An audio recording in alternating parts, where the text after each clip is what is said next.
In the heart of Ashton, perpetually veiled in shadows, something had changed. Now the lights of the day hardly ever found their way into the thickening gloom, and events began to gather momentum in ways few could predict. Nights were never truly dark, nor days particularly bright. Instead, a perpetual twilight seemed to clutch every corner, wrapping the streets like a heavy, unmoving mist. As crowds of people filled the streets of the carnival event, Bernie never liked to call herself a journalist. She was an observer, someone who watched the world and took its measure through the lens of her old camera. That camera, battered and scuffed from years of clandestine use, was her only companion as she flitted through alleys and across the city's anxious boulevards.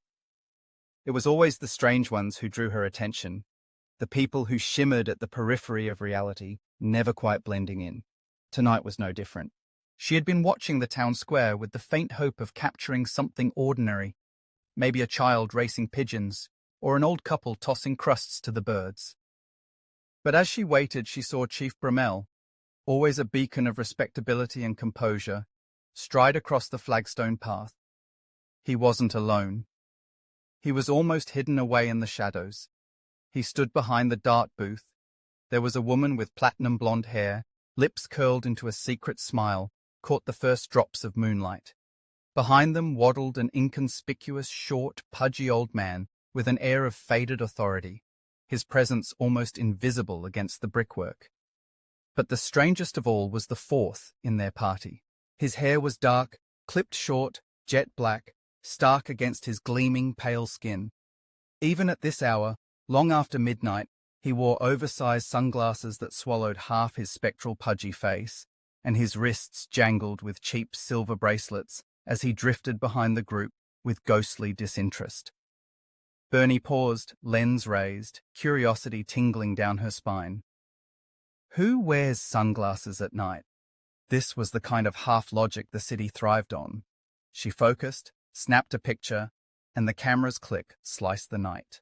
Within seconds, the atmosphere changed.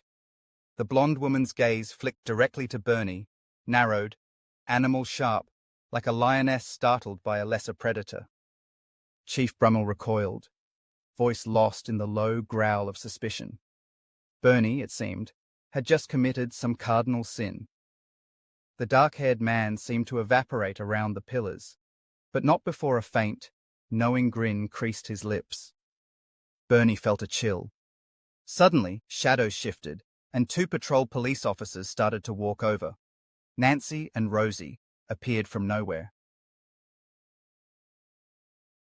"What's this, then?" The police voice pulled no punches. Bernie tried to speak, but Nancy was already examining the camera, flicking through the photos, her eyes darting back and forth. For a moment, one brief moment, it seemed Nancy hesitated, as if the image on the screen startled her. But just as quickly, she composed herself.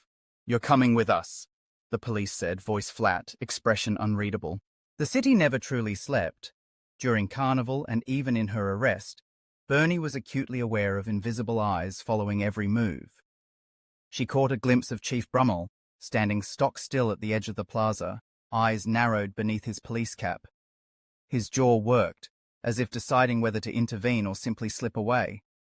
Bertie felt the clamps of the cuffs around her wrist.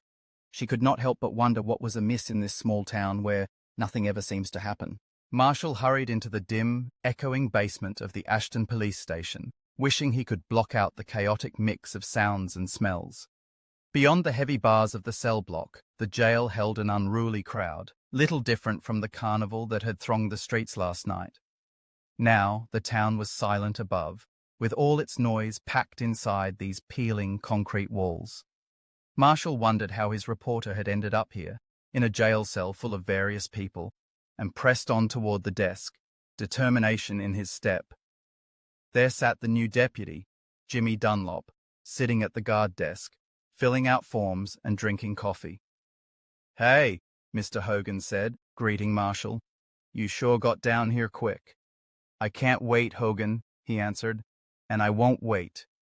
He was not feeling very well, and that was his first carnival. I'm here to get my reporter out." "Sure.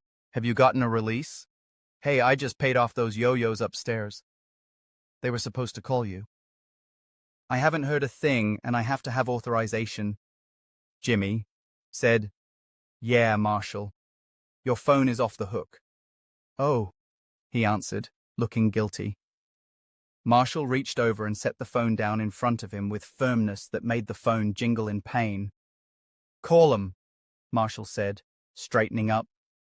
He watched as Jimmy dialed the wrong number, then dialed it again, trying to get through. He goes well with the rest of the town, Marshall thought to himself, nervously running his fingers through his graying hair. It was a nice town, sure, cute. It was a good thing he had spoken to Sergeant Kinney.